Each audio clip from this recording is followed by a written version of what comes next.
Hi, this is Andrea Odom, and this is video discussion for week 8, my review of Marsden.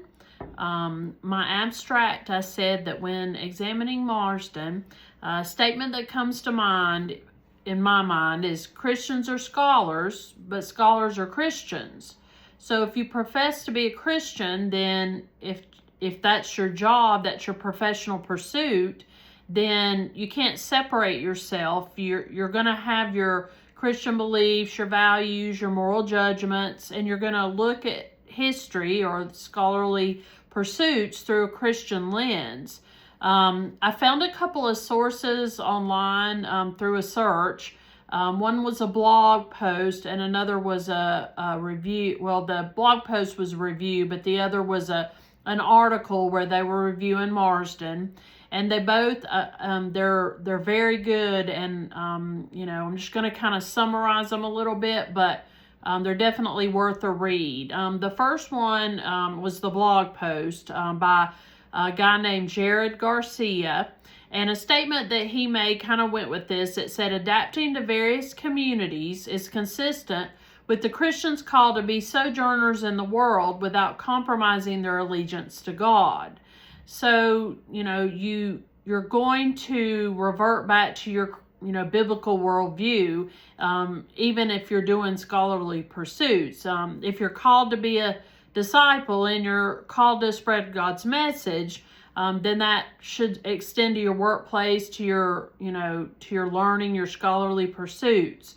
Marsden focuses on civility and respecting others' viewpoints, but if you profess to be a Christian, then you're gonna evaluate history through that Christian view. The other source that I looked at was by a guy named Benjamin Wetzel. His article was called "The Outrageous Idea in the 21st Century." It's still relevant, and in that he said that Marsden's argument is still very logical and sound. It's reasonable. The three main things that he focuses on are the ideas of creation, incarnation, and the human condition, and they all have special relevance for scholarship.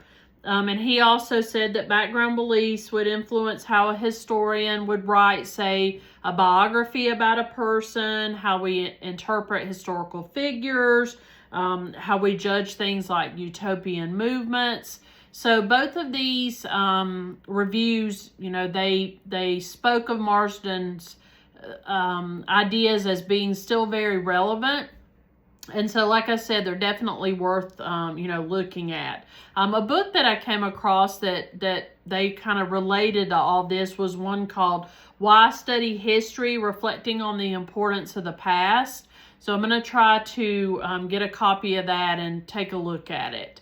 But I did find quite a few reviews and scholarly things out there on Marsden. One was by James Heth, The Secularization of the Academy, The Soul of the American University from Protestant Establishment to Established Nonbelief, and The Outrageous Idea of Christian Scholarship, and he had reviewed those. Another one was by Lonnie Cleaver, The Outrageous Idea.